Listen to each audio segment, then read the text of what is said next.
we're recording. I'd like to welcome Chrystal Weaver. Did I say that right? Yes, hi. Okay. Yes, you did. Perfect. Great. To the show, and I want to thank you again for coming and for encouraging others, and I pray that other people will also be helped. So, do you mind again that I asked you, but hello? Hello? Jean? Yes, this is Jeannie Kim. Hi, Jeannie. Welcome. Hi. Glad you could join Hi. us. Who am I speaking? I'm sorry? And who am I speaking to? Yes, we can hear you. I can hear you. You're a little soft, but I can hear you. Can you hear her, Chrystal? I can hear perfectly. She said, who is she speaking to? Oh, okay. And, I'm Marie. I'll try to talk louder. There you go. Thank you. Sorry about that. Apologize. Okay. I probably have too soft a voice. But it's just, and who am I speaking to right now? This is Maria. Maria. Okay. And this is Chrystal. Okay. Chrystal. Okay. Okay. So, so go ahead. And so Crystal's going to tell her story. Are we waiting for more people online? No. Or on the phone? We're going to go ahead and proceed, and if we hear a ding, then that means somebody else has come to join us. I was just explaining to Chrystal that we are recording now, and I was just getting ready to say a prayer before we start. Okay. Okay? Okay. Okay. All right. Father, in the name of Jesus, I confess your word concerning healing. As I do this, I believe and say that your word will not return to you void, but will accomplish what it says it will. Therefore, we believe in the name of Jesus, and we ask we are healed, according to 1 Peter 2:24. It is written in your word that Jesus himself took our infirmities and bore our sickness. Therefore, with great boldness and confidence, we say on this authority of the written word that we are redeemed from the curse of sickness and refuse to tolerate its symptoms. We also, Father, ask you to help all those that are ill and to have them draw their strength closer to you. We ask you that this will reach lots of people out there and that they will find comfort and strength and encouragement, Father. We thank you so much for all of us being here, and in your name we pray, or in Jesus' name we pray. Amen. Before we start, one more thing I wanted to say. Jeannie, if at any time you'd like to ask Chrystal a question, please feel free to do so, or me. Oh, okay. Okay? Okay, yeah. I do have questions, but I don't want to take up Crystal's time. Okay. I'll start with my story, and feel free anytime that Maria said to ask me any type of question that you like. Okay, so yes, right. let's get a little bit of your history, Chrystal. Tell us a little bit about your history. Okay. Right now I'm 51 years old. It's been 5.5 years that I've had CRPS or RSD, whatever term you prefer. Mm-hmm. It started in my left foot. My toes are paralyzed. My left ankle's paralyzed, and it goes midway up my left leg like a sock. So it's below the knee. Okay. And it just happened, what had happened is one morning I had woken up and my foot felt like it was asleep, and it had the pins and needles, and I felt like it was sleeping. Mm-hmm. And I've had my feet fall asleep before, my hands fall asleep before, and what you do is you hit it until it wakes up. Well, I was stomping my left foot on the floor for over 2 hours, and it wasn't waking up, and I knew it was something other than just a foot that was asleep. And that was the day that started my odyssey. But the thing that was different this time was 3 months prior to me waking up with that foot that was asleep, I had what was supposed to be a very simple medical procedure. I had 2 small fractures in my back from falling from the top of the monkey bars at the top. That was my son. He was 6 at the time. Wow. And when I fell about 6 feet straight on my back. Thank God it wasn't on the concrete, but it was on sand. But still, it was very painful. And so I started having a lot of pain in my back. And and the doctor said something to the effect of, oh, this is easy, it's not invasive. We just inject a needle in there, inject some bone cement, and we repair those small little fractures. And I said, sure, okay, why not? Well, I don't want to give up too much of the story, but I recently found out that the cause of my RSD is directly related to that procedure because the bone cement that was used was too thin in consistency. It needs to be thick so it doesn't travel where it should not go. Well, because it was too thin, like watery, it traveled to my epidural space and killed a lot of my axons, which triggered the neuropathy and the RSD. So mine was as a result of a medical procedure. And sadly, I live in Florida, and we have a statute of limitations in Florida where you cannot sue for malpractice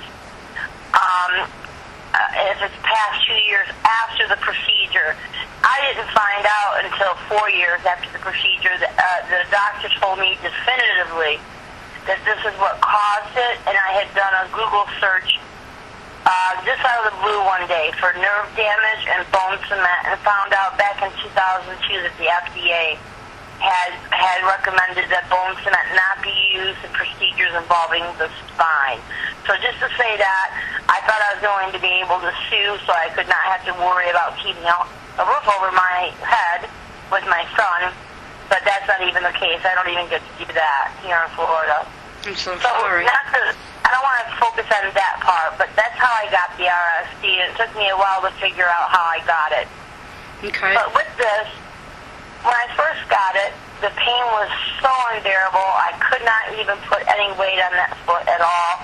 It started getting really red, swollen up, and it felt numb and dead, but at the same time, it was just the pins and needles mostly, and the burning. The burning just wouldn't stop. It felt like somebody had put gasoline on my foot and set it on fire. And I was literally losing my mind. It took me, I went to the ER. They admitted me for 5 days here at the Cleveland Clinic down here in Florida in the Fort Lauderdale area. And they ran a bunch of tests, and you know that you're not in good shape when they have 3 or 4 neurologists plus about 4 or 5 residents standing at your bedside examining you. You know something unusual is wrong. Well, after being discharged from the hospital and they diagnosed me with dropped foot, you know, they don't know what to do, so they have to say something to you. But they put me through the routine tests like the MRI and the EMG, the nerve conduction study, where they found that I have significant nerve damage. And my final diagnosis was high sciatic mononeuropathy with severe axonal loss. And I said, what the heck? So I had to look up what axons meant. It's part of the nerve. So it's a fancy way of saying you've got a lot of nerve damage in this particular area. And you've got RSD. So that's the first time I had heard ever in my life about this disease. And when I did the research on the internet, I'm like, That's 4 years in before you knew you had RSD? It was about 6-7 months in. So I did get diagnosed more quickly than many people. Did you... So yes, I feel badly for the teenagers that keep on telling their parents and their doctors that they're in this type of pain, and you know, they're not believed, and they want to send them to psychiatrists and that sort of thing. That breaks my heart because the pain is it's as real can be. Yeah. And I'm a tough person. I got a high tolerance for pain. I only have one child. I was 39 years old, and I made a decision I didn't want to have him in a hospital. I wanted to have him at home, drug-free. And so I saw that all the way through, and I had him at home, 8 pounds, 2 ounces. Congratulations. So I'm not a wussy when it comes to pain. I can take it. But it's the 24/7. It's a 24/7 every day that just starts to wear on you. And you know, when you hear people say, "Come on, you can just forget about it and do something else. Well, Chrystal, it really starts to suck up your world. I'm sorry, Maria. Go no, ahead. that's okay. Excuse me. I apologize. But when you're talking about pain, why don't you tell us a little bit about your symptoms? What exactly? Just go into a little bit deeper about describing your pain. What was that like? It's been an adventure for the last 5.5 years because it changes. Mm-hmm. It went from, the pins and needles that were so strong, the numbness, and feeling like it's dead, and I can't move my toes. So I would walk around marching my left foot and walking normally with my right. Mm-hmm. And I couldn't stand anything to touch my foot at all, so I couldn't wear a shoe. Mm-hmm. And I had to force myself when I went into public to even put a sock on that foot because the sock hurt so bad, but I couldn't go barefoot into a grocery store, for example. Right. So I had to force myself to put on a sock. But the pain symptoms, unfortunately got worse over time. I started having sensations of it being electrical shocks, where I'd be getting shocked every 90 seconds, in addition to the burning, in addition to the pins and needles, and then bone-crushing pain, like the hand of God was on my foot, and just squeezing it till all the bones broke, or somebody was trying to pull every toe off of my foot one by one with a pair of giant pliers, or just horrible sensations of the bones being crushed, or electrocuted, or burned. Those are the three sensations, and I've gotten used to the pins and needles and the numbness. They're always with me. But then you get another added layer of pain on top of that. And I don't have the electric shocks all the time. I don't have the bone-crushing pain all the time. Thank God, because if I had those two things all the time, I don't believe I can handle it. I don't want to sound negative, but No. that would be too much to ask. I totally understand. Thankfully, they come and go. When you get in this type of pain in that, what kind of tools in that do you use to help tolerate the pain? For distractions, Well, the first thing I try to use is distractions by watching videos on the internet or music videos of my favorite bands and so forth. Trying to watch something mindless on TV that doesn't require your intellect at all. Elevate the leg, and you're just kind of stuck. I can tell you that the first 4.5 years of this disease, I shuffled around to many different doctors, neurologists, and so forth, and I would ask, have you ever seen a patient like me? Oh, yes, we have several patients with RSD here, but I never ran into any one of them in the waiting room. I was looking, and I was just dying for somebody else that had what I had to connect with them and compare notes and not feel like I was the only one in the world with this affliction. Why was it that you had to shuffle from doctor to doctor? Because I wasn't, they were either not wanting, what they gave me wasn't working, and I stayed with them I stayed with them long enough to know that he didn't have anything else to offer, so I'd have to go to a different doctor. And I ended up mostly between the Cleveland Clinic and the University of Miami, and I can talk about the different therapies I've tried. When it comes to oral medications, I've tried, they start you off on Neurontin and amitriptyline. That's kind of like the standard, here we go, let's give you an antidepressant and give you this medication that's supposed to be for seizures, but also supposed to help nerve pain. Well, that didn't make any difference in my life whatsoever, and I ended up taking narcotics, and with high doses of narcotics, I'm not a small girl, I'm not a petite little girl, I'm 5'8", rather big girl, and it takes a lot to even knock me out for surgery, so I have a high tolerance to medications in general. So, I was on high doses of narcotics, and in the beginning I had the side effects of feeling a little bit of, dizziness and constipation and all of that, and that went away. And then basically, that was after, saying to myself, but I'm not at a pain level that I can, live life, in a way that I want to. So I would try. I did the spinal cord stimulator trial. It didn't do anything for the pain in my leg, and the doctor was really pushing me to do that because it was a real push. There's the anti-opiate people out there that are so afraid of addiction that they want to push treatments on you that are not effective just to get you off of narcotics. Because now we've gone to the point where all narcotics are bad. We don't have neuropathic pain. The pain from RSD is neuropathic pain. And it is the most difficult thing to treat. And I think that, every time a new treatment was offered, I would get so excited about that, whether it was the nerve blocks that I went through a series of 6 and said, that's going to be it. It's going to give me give me like a 3 or 4 pain level, and I'll be able to function and be a good mom and do things with my son and go to his baseball games and fulfill my responsibilities and be able to hold a job.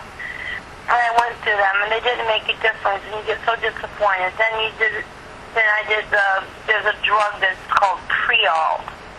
I don't know if it's made from some poisonous snail venom, and they did a trial with that, and it wasn't the answer. I got disappointed. And the same thing with the spinal cord stimulator trial.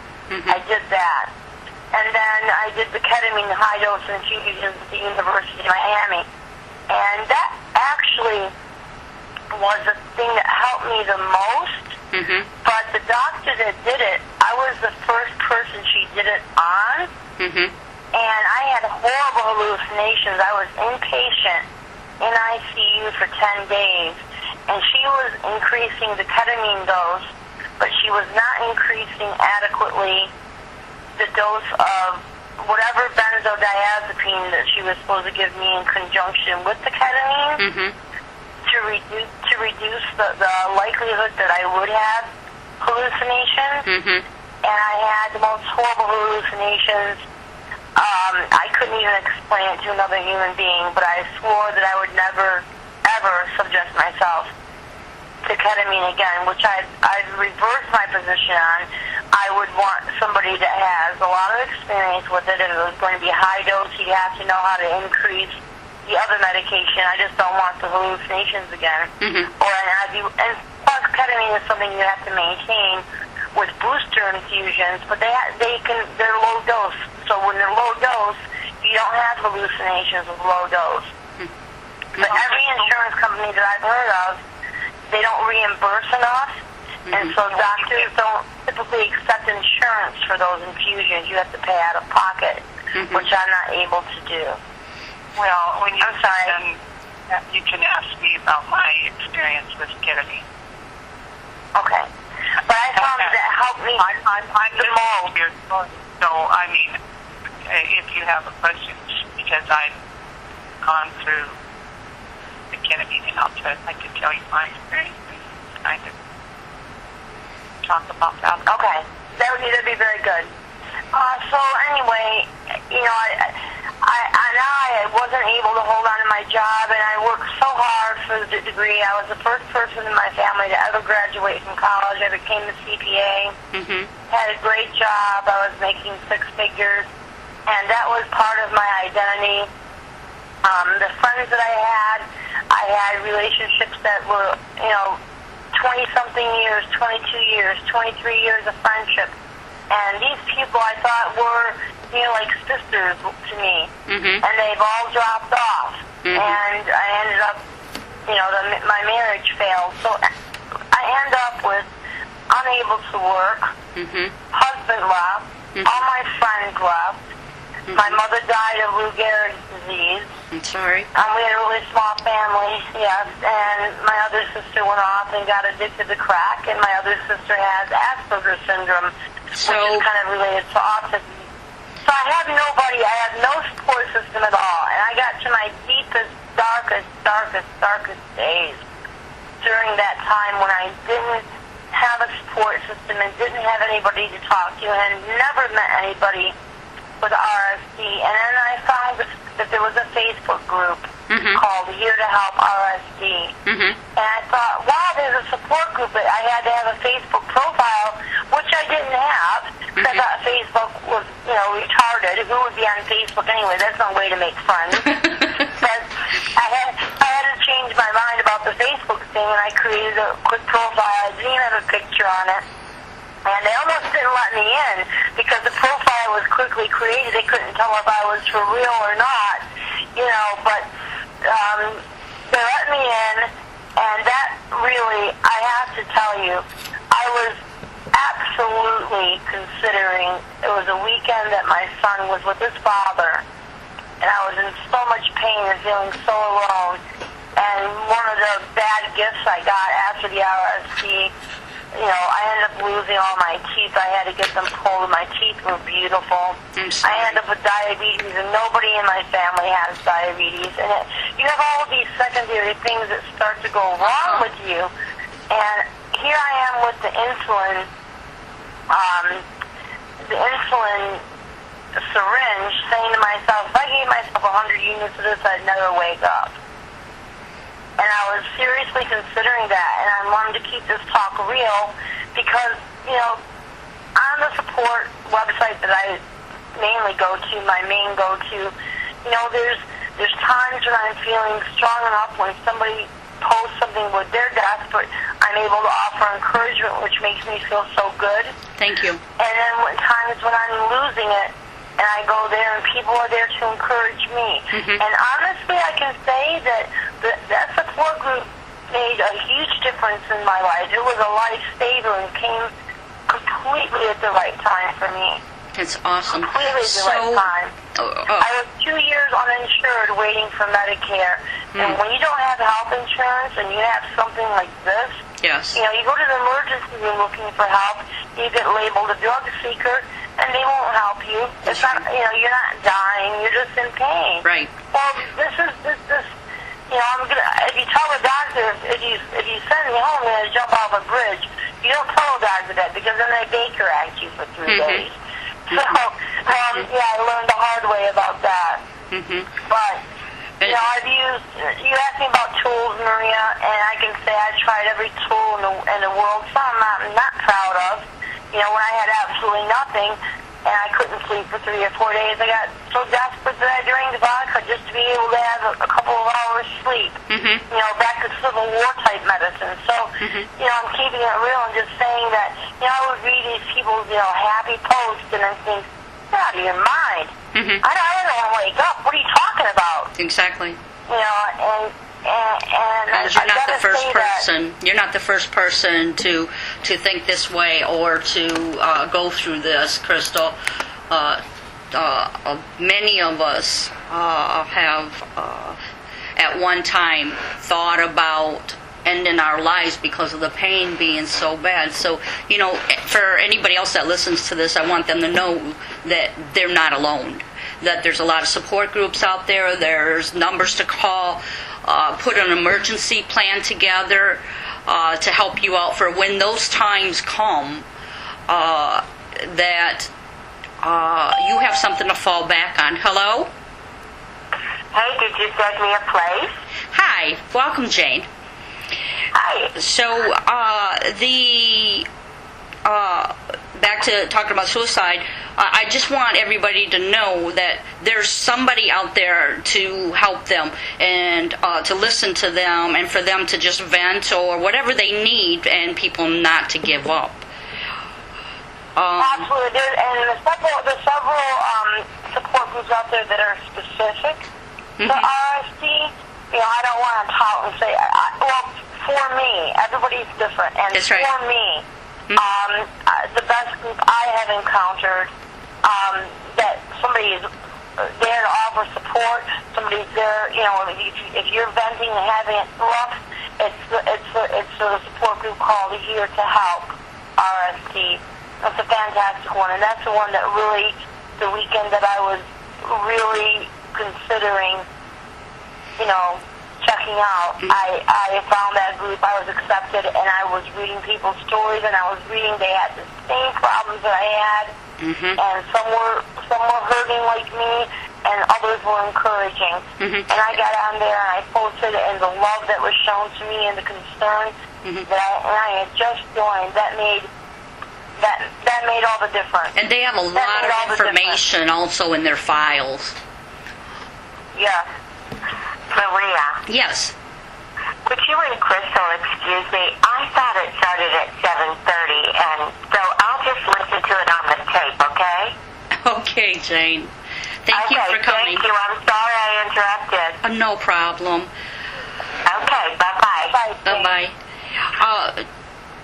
Chrystal, do you have an emergency plan for your depression? You know, I don't have an emergency plan except in my head. Like I said, I really am, as far as physical people on the ground, boots on the ground to help me, I have nobody. I have nobody. It took about 3.5 years for my ex-husband to really understand that I have something seriously wrong with me and I'm handicapped, because I used to be on the go all the time. And I have had being accused of wanting to be you just want the pain pills, you're a drug addict. I've heard that so much. You know, it used to bother me. It still bothers me a little bit, but not as much as it used to, because you just want to convince these people that you're not lying, that you are telling the truth. And now I do have a pump that I got implanted before I lost my insurance. It was empty for 2 years because the cost of filling the pump with the medication was over about $1,000 a month, which I could not afford. So it was empty for 2 years, and the doctor didn't even tell me I could have left saline in it to protect it. But it was dry for 2 years with the alarm going off, and it wasn't even expected to work after being empty for 2 years. But they did a test on it, and it was shocking that it still worked. And I was happy, and right now I'm in terms of pain treatment, I'm undertreated. I keep on telling the doctor, listen, please increase the dosage, because I'm not, I'm undertreated for pain. What I have helps a little bit, but taking my pain from a 9 to a 7 or 6.5 is not what I consider a quality of life. But the doctor I have now, I'm dissatisfied with, and I'm looking for a new one.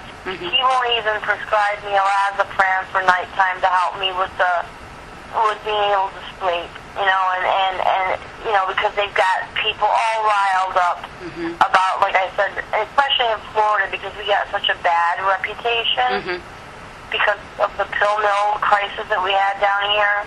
We had a pain management doctor every couple blocks down here in Broward County, and they were passing out 30 milligram oxycodone like they were M&Ms, So now they've switched to where, the pendulum has swung too far the other way, and the unintended consequences are people with chronic illnesses, even cancer patients, are having a hard time getting medication for pain, even in hospice. And I couldn't believe it when I read that there are people in hospice laying there the last dying days in severe pain because they can't get morphine or something else to help them with their pain. And I think that's a crime against humanity. If it were saving the whales, there would be a big rally out there for the whales. But if it was for the vulnerable, the elderly, the sick, and the chronically ill people, you couldn't get 5 people out there to protest. So that kind of upsets me. Talking about your pain pump, did you have any complications with that, or infections, or No. Okay. No, I didn't. And the only thing is, it's weird at first because I can see it poking out of my abdomen. It's underneath the fat, but I can still see it and I can still feel it. But I have to say, I had it done at the Cleveland Clinic, and I had it done inserted by Dr. Dawood. He's done many of them, and he's a good surgeon, and he knows what he's doing. So So he you put don't. it in, and you don't have any problems when they need to refill the pain medication? No, it's a very easy process. They stick the needle in. They find this, I guess it was a plastic part of the pump. Mm-hmm. I'm sorry, not plastic, rubber, where the needle goes through your skin and goes through the rubber part and fills the pump. The only problem I'm having is either the dosage of what I'm on or the medication itself is not right for me. And I just was reading on the group website that you can ask for a DNA test to see, you know, which pain medication works best for you. That's good. And Medicare covers it. So I said, listen, Dr. DeWood put me on Dilaudid in my pump. It was not satisfactory. I'm with you, doctor, I'm with now. And I said, you've got morphine in my pump, and it's the same thing. He won't increase it from where it is right now, and it's 12 milligrams over a 24-hour period. It's not working for me. So the next appointment I have is early September with him, and the results will be back from the DNA test. And, you know, I know that there are many other medications they can put in the pump besides Dilaudid and morphine. But when I asked him that question, he said there was nothing else. So I know he was lying to me straight to my face. It'll probably come back showing that oxycodone is the best for my pain, because orally oxycodone works best for my pain. But he's going to tell me they don't make it available for pumps, but that's not true. A compounding pharmacy can definitely make that available in a pump.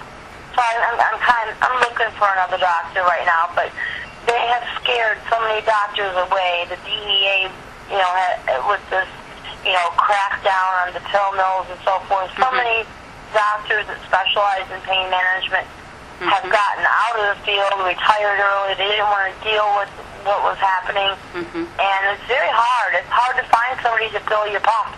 It really is. You don't have a lot of choice. Let's talk about reinventing yourself. Have you accomplished I don't know that? if I'm the best person. I'm sorry? I don't know if I'm the best person to talk about that. I don't drive, and I live kind of far off of the bus line. I have bus service like a couple hours early in the morning and a couple hours late in the evening. I guess it's for commuters. So I don't have easy access to get out of the house. And I'm pretty isolated. I live right on the edge of the Everglades, right outside of Fort Lauderdale. So reinventing myself, that's kind of where I am right now. What am I going to do now? And that's where I question myself, because this disease is very tricky.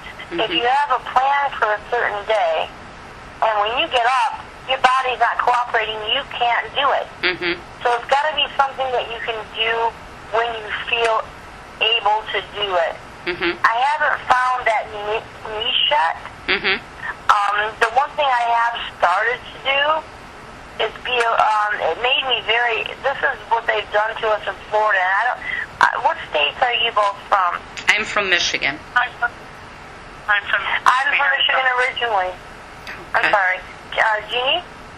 I'm from Ely, Arizona. Arizona.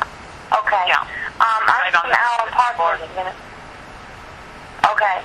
I don't know how it is for you guys in Arizona. I don't know how Michigan is now. I know that cannabis is legal in Michigan, which it almost became in Florida. You can get medical marijuana in Arizona. You know, you have to go to a doctor, but it's very easy.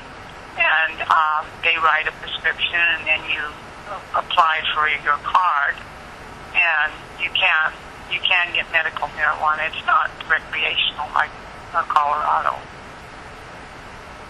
Have you have RSD, Jeannie? Yes, I do. Have you tried the medical marijuana? I have, but I'm very, very, very prudent with that. That's not something that I like. Well, I'll be honest with you. I take like one puff off of it at night before going to bed to help me sleep. And it helps you sleep, yeah. I would never be a person that would do it for recreation, and I don't do it during the day because I could take a pain pill, and I could take an alprazolam, 0.5 milligram of each, and I could still drive. But if I take one puff off of marijuana, I feel incapacitated. It really... Exactly. I know what you mean by that. And nobody wants to be goofy and high all day. That's definitely not my goal either. But for me, I had this, I never took any prescription medication. I've avoided it. I definitely avoided prescription medication like the plague, but I was healthy as a horse, and I didn't need any prescription medication, so... That's right. But now, medication, we don't have the problem getting the pain medication here. My thing is, I don't want to use... I'm very, very careful with it, too, because I have people say to me, you shouldn't let yourself get in such pain. You should stay ahead of the pain and take your pain pills. And I say to them, well, this isn't something like I'm going to have for 3 months and then I'm going to have surgery and I won't need the pain pills anymore. And so what I worry about is building up a tolerance and then having to take more. And then before you know it, you are taking very high dosage of pain pills, and you're just... See, I don't think that... But they make us feel guilty for... I ended up... That's the only thing that would give me any substantial relief was, unfortunately, high doses of opiates, and I never abused them. I never even used them, only when I went to the dentist and had dental work and got Vicodin. That I ever took it. And, but to get control of the pain, I think it should be looked at like insulin. If you need 20 units of insulin to manage your blood sugar, nobody bats an eye. But if you need what people consider high doses of narcotics, all of a sudden you're a drug addict. That is something... Everybody's individual, and whatever you need to give you a quality of life, because don't tell me after you've been on narcotics for a couple of months, there's no more euphoria. You don't get that anymore. Most people I've ever talked to. Okay, well, I don't know if I can tell you. Well, I've had mine going on it'll be 4 years in November. And it took me 6 doctors and almost a year before I was diagnosed. Because when I had never heard of RSD until I got No, I hadn't either. And mine was a very, very simple thing that caused it. I wore some shoes that caused blisters on my little toe. And I came home. I was in a store, and I was too embarrassed to take them off. And when I got home, I took a sterilized needle, and I popped the blisters on my toe. Now, I'd done that 20 years before. Nothing had happened. But this time, after about a month, I couldn't wear my shoes again, and I was a very active walker, 2 to 3 miles a day. And when I first started going to the doctors, I told every doctor that I would say, I just started when I broke those blisters. And they would look at me and say, that wouldn't cause it. If they even even acknowledged what I said to them. And I was treated by several of those beginning doctors like I was just a hysterical woman. I'm not kidding. Right. Yes, and I was just going on about this pain, and you couldn't see anything.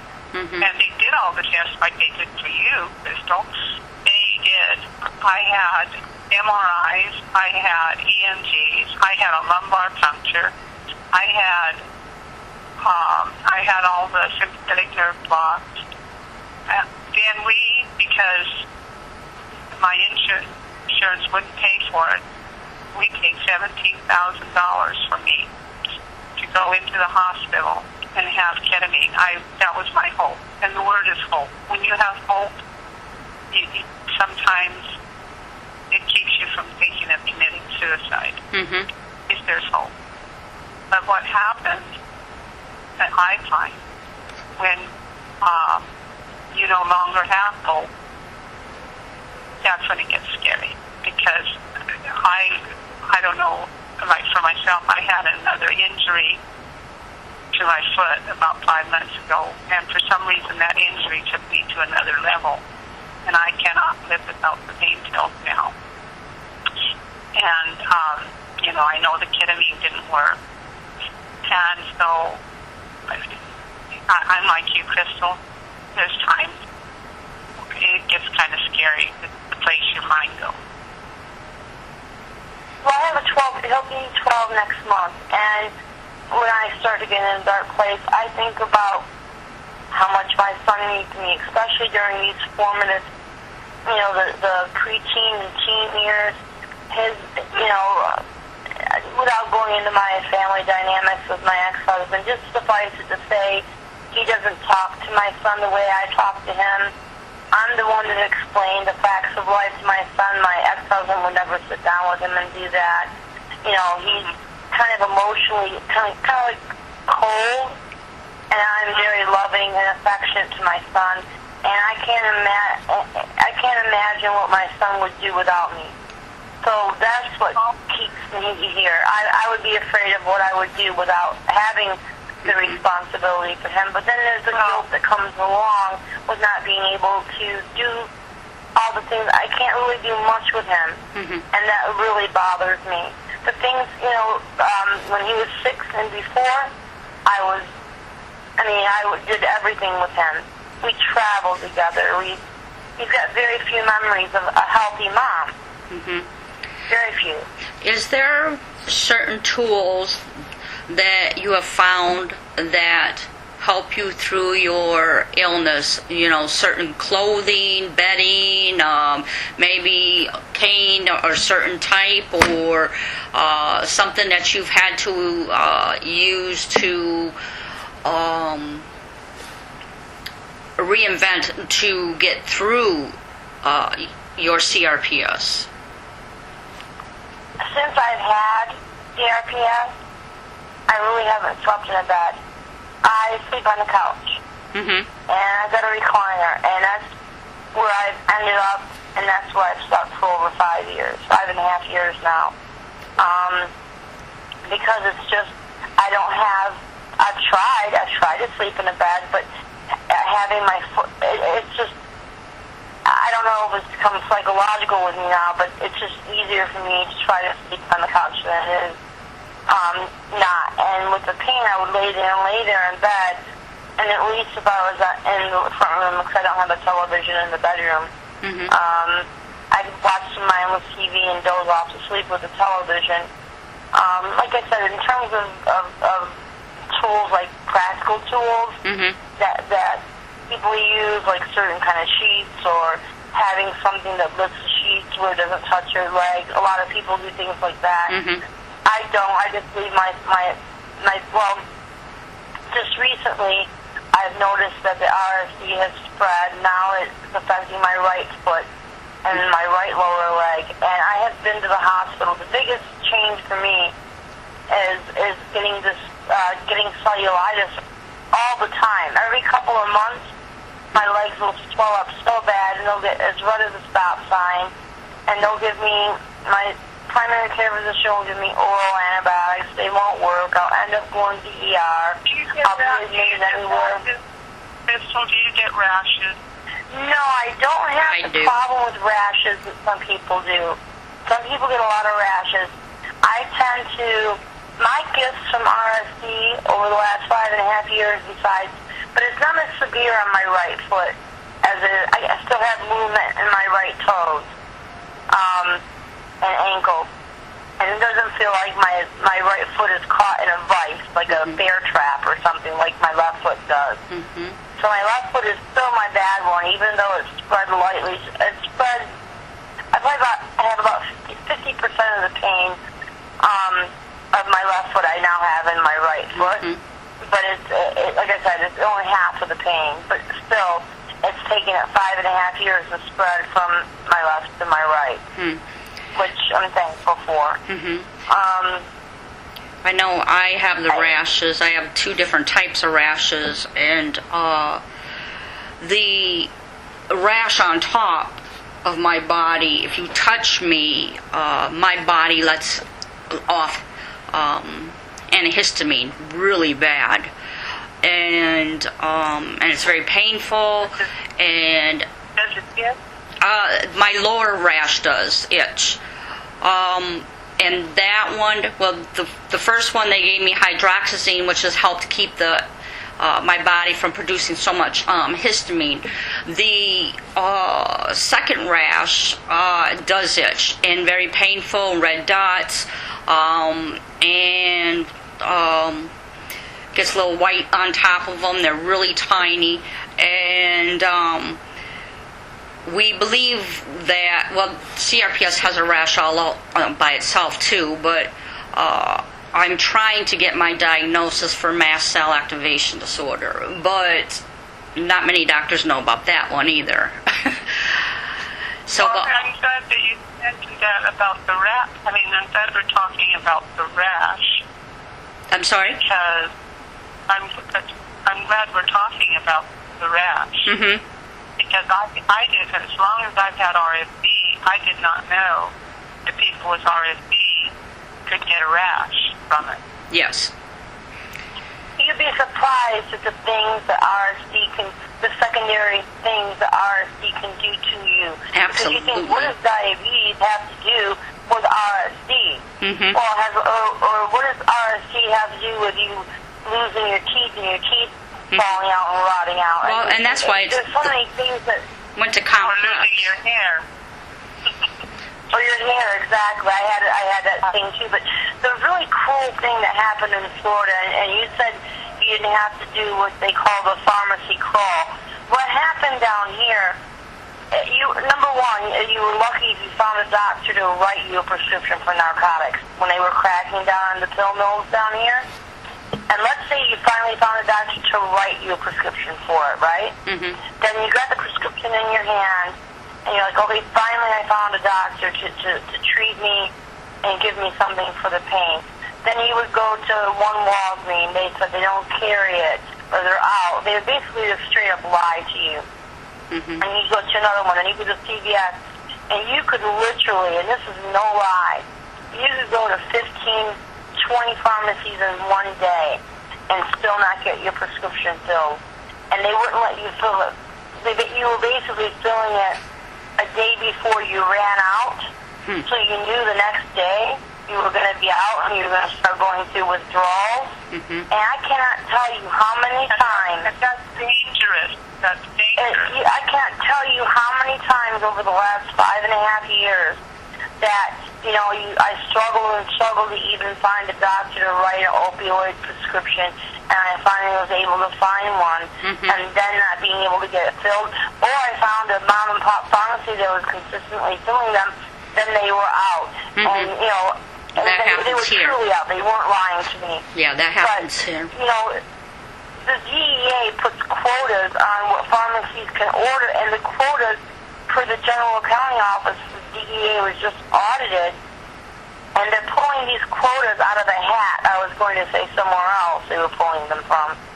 But, there's no rhyme or reason to how the DEA is making up these numbers, and it's causing these artificial shortages. There was 1 month where the only drugstore I could find, they didn't take my insurance, and they told me that $7 a tablet, and so the prescription was for like 125 tablets for the month. It was over $1,000, and I had to choose between that and my house payment. So they really, the chronic pain patient living in Florida right now with a chronic pain condition is just, I think, there's other states. Kentucky's another really bad state to live in. Tennessee's another bad state to live in. Is there a reason you cannot leave Florida? Well, the reason I can't leave Florida is I have joint custody with my ex-husband. I couldn't yank my son from, more than 50 miles away from my ex-husband, nor would I want to, because he spends part of the time with his dad. I could not handle 100% responsibility. He's 12. He'll be 12 next month. I know that we're getting close to the end here, so there's a couple questions that, Chrystal, that I'd like to ask you. One of the questions that I want to ask you, Chrystal, is have you found anything positive that has come out of CRPS? Well, I certainly know about suffering and compassion a lot more than I did before. Mm-hmm. Oh, man. I'm trying to find the silver lining in the cloud. Mm-hmm. That is CRPS, and it makes me now that I have a pump and it gets filled regularly. I don't have to suffer through withdrawals anymore. Mm-hmm. I don't have to run to pharmacies anymore. I'm still active in the cause of trying to get change to occur in Florida, where people can get their prescriptions without having to be forced into withdrawal every month or every second or third month, because it's on top of this disease. You add withdrawals on it. We've had a lot of people, and when I say a lot of people, I'm talking about more than 10 in our small little, the two groups that I belong to, in less than 12 months. And that's a lot. Mm-hmm. That's a lot. The other questions I want to ask you is, if you had to give advice to someone that's new to RSD CRPS, what would you say to them? Try not to think too much in the future, because you'll drive yourself crazy. You really have to be in the moment. Be thankful if you have loved ones that haven't left you, that believe you and are there to support you, because I see a lot of people that, I don't want to say they still complain and they have a support system, and I want to say to them and shake them up and say, you're not alone. At least you have people there that have not turned their back on you. Mm-hmm. So be thankful for the support group that you have, if you have one. Mm-hmm. Because if you don't have one, it's going to physically present, it's going to be a lot harder. But definitely is a must. There's no way around it. Find a Facebook support group or some other group of people that you can go to on the internet, because geographically we're spread far and wide. Mm-hmm. We have to have a way to communicate with each other, even though we live in different places. And I think I'm still a baby in this. Some people have had this for 15 years, 20 years, 25 years, 30 years. If I imagine myself like that, it makes me depressed. That's why I say the advice I would give is don't worry, in the next 10 years, how am I going to live like this?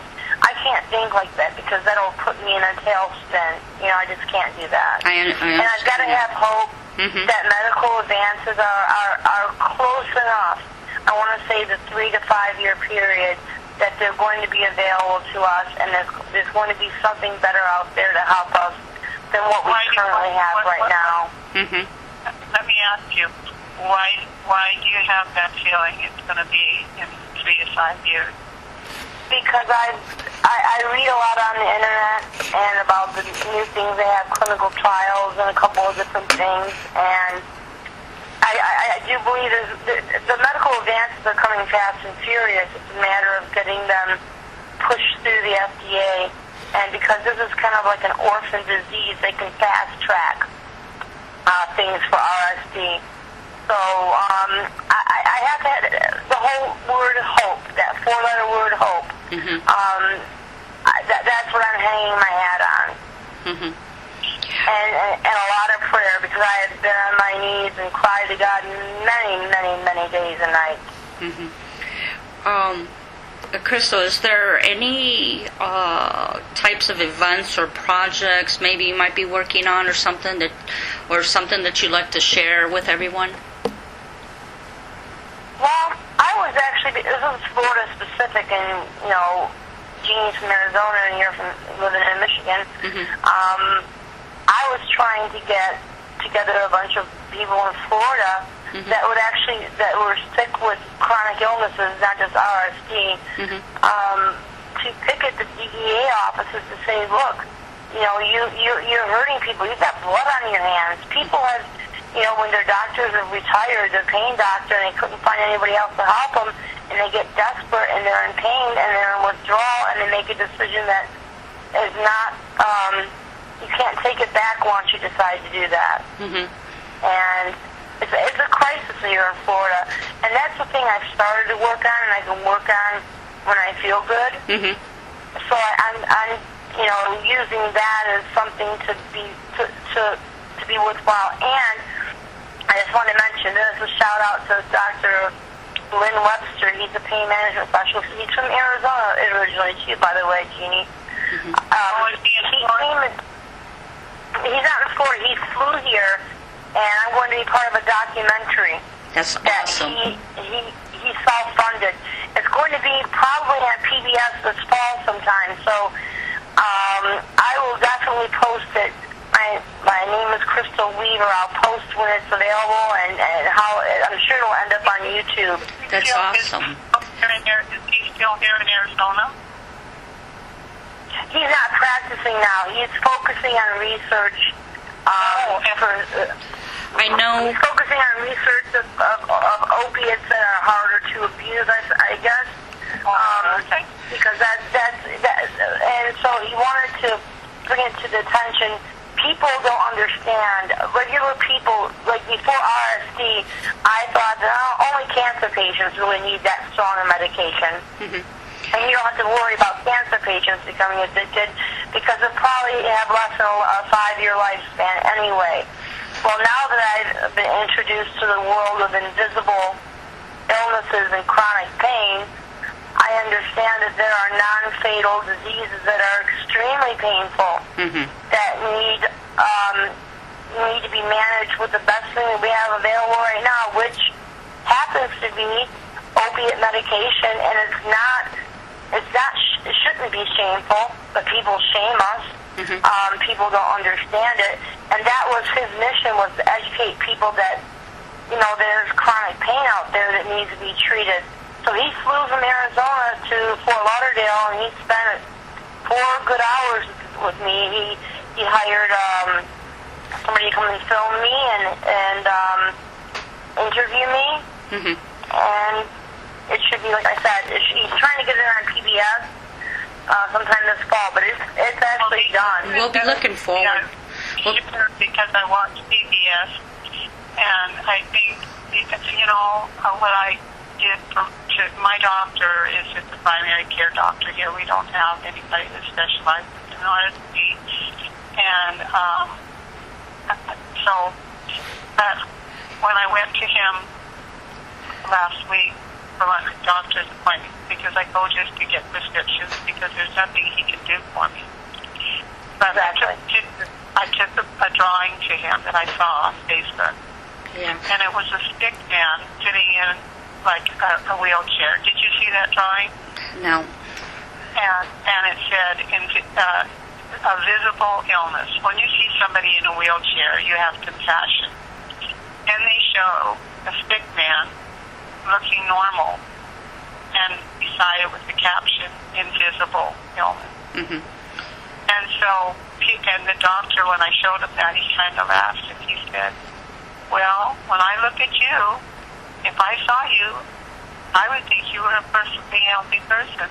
And I said, but there's the problem. People look at you, and they think because you look well, there's no way you can be in the pain that you're in. Right. Okay, ladies, I hate to say this, but we're out of time. Chrystal, I wanted to let you know real quick that I don't know if you know Jane Gonzalez, but she is in the middle of writing a book, compiling stories of times of people's stories of times of being unheard. So you might be interested in seeing the details on that. I want to thank you both for coming and sharing. And Jeannie, if you'd like to come on the show and tell us your story, we'd love to have you. And I just want to thank you both for coming and being so courageous. Thank you for letting me speak. Yeah, I thank you for telling your story, Chrystal, and also Maria. Maria? Yes. Maria? Okay, and you also have RSD? I do. I have RSD, CRPS, fibromyalgia, stage 2 kidney disease, and a whole lot more.